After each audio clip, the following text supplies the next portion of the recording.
Nós estivemos recentemente em Brasília para falar com o secretário adjunto de Educação do Distrito Federal e queríamos trazer para casa hoje mais detalhes da indicação que eu e o deputado Coronel Mocelin fizemos, de número 0253.7/2019, para falar sobre segurança pública nas escolas, mas outra vez é necessário usar essa tribuna para tentar desfazer algumas injustiças retóricas e discursivas que foram cometidas em ocasião da proximidade da data de 31 de março e 1º de abril, data histórica para esse país que marca o início do regime militar. Talvez os senhores nunca tenham ouvido falar dessas duas mulheres, Maria Lúcia dos Santos e Marina Guimarães Garcia de Castro. Talvez não tenham ouvido falar porque essas mulheres não existem.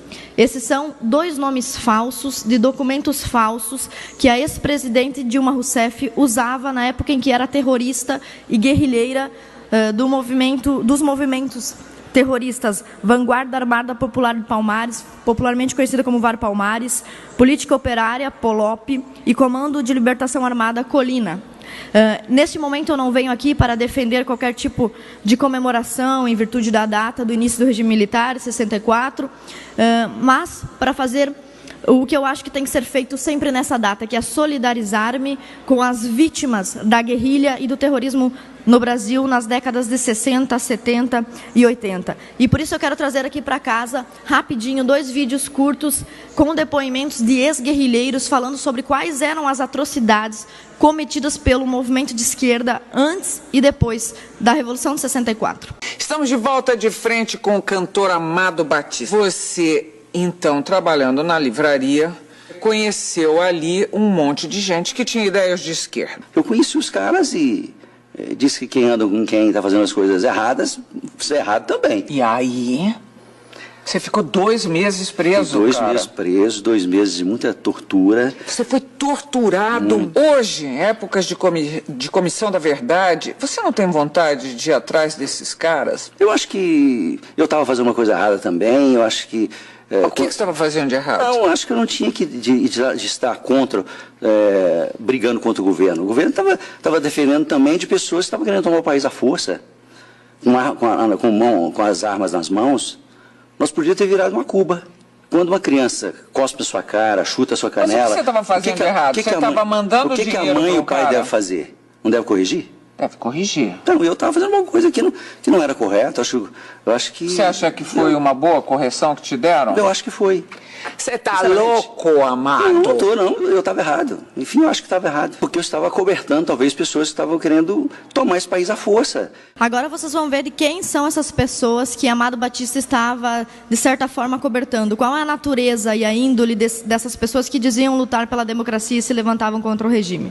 Todos os principais ex-guerrilheiros que se lançam na luta política costumam dizer que estavam lutando pela democracia. Eu não tenho condições de dizer isso.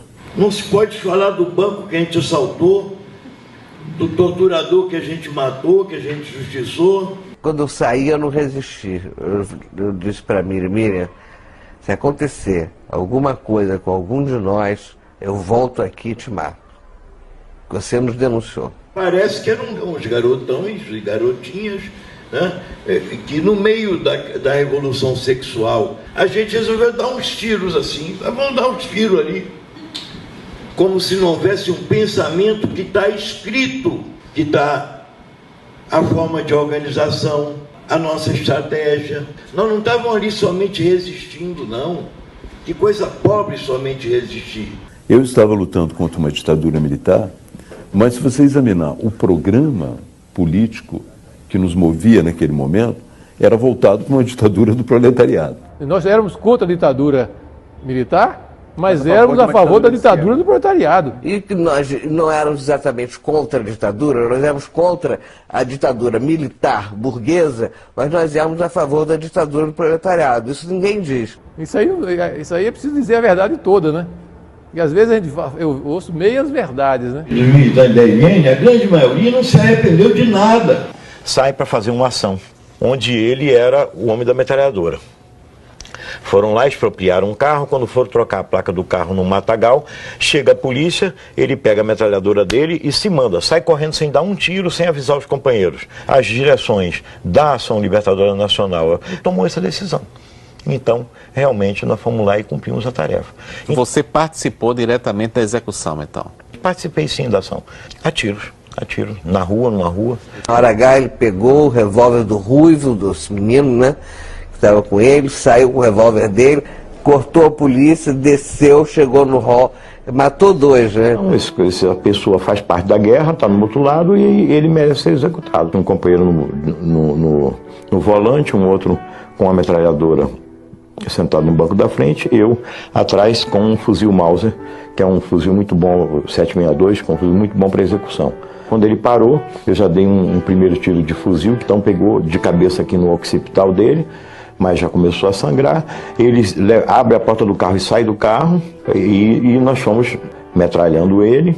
Acertei 3 tiros nas costas dele, aí de repente ele caiu, e quando ele caiu eu me aproximei e com a última bala a gente sempre dá o chamado de misericórdia, que é para saber que a ação realmente foi cumprida até o fim. Então, esses depoimentos que vocês viram aí não são de pessoas de direita, de conservadores, são de esquerdistas e ex-guerrilheiros que, como vocês podem ver, não demonstram muito arrependimento por terem fuzilado, metralhado, assassinado a sangue frio, inclusive parceiros de partido. Vocês viram ali um dos guerrilheiros contando como ele executou um colega guerrilheiro, ou seja, um irmão de causa dele.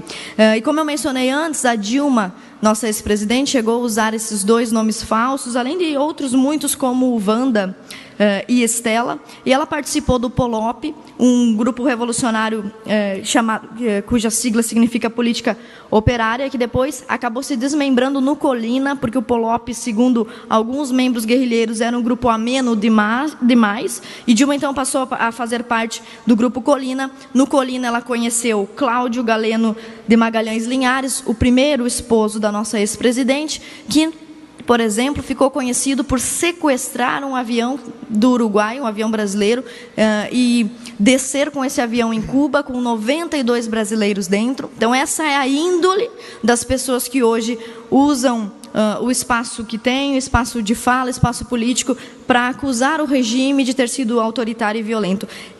A presidente Dilma, por exemplo, esteve envolvida no assassinato do cabo de 18 anos, apenas 18 anos, cabo Mário Kozel, que foi morto quando o grupo do qual Dilma fazia parte entrou com um carro com 20 quilos de dinamite dentro da delegacia, matou o cabo Mário Kozel e mais 6. Além disso, o grupo Colina, que é o grupo da Dilma, também participou do assalto ao Banco do Comércio e Indústria de Minas, em 28 de agosto de 68, no dia 4 de outubro, do assalto ao Banco do Brasil, em Contagem, Minas Gerais, no dia 18 de outubro, 2 atentados com bomba em Belo Horizonte, no dia 25 de outubro, assassinaram Venceslau Ramalho Leite, com 4 tiros de uma pistola, enquanto lhe roubavam um carro. No dia 29 de outubro, um assalto ao Banco Ultramarino, na agência de Copacabana, no Rio de Janeiro. Esses foram apenas alguns crimes. Além do assassinato do cabo Mário Kozel, foi assassinado também o subinspetor da polícia, Cecildes Moreira de Faria, que deixou uma viúva e 8 filhos. Além disso, nós temos documentos nesses 3 livros que eu trago aqui para vocês, inclusive 2 livros de esquerda.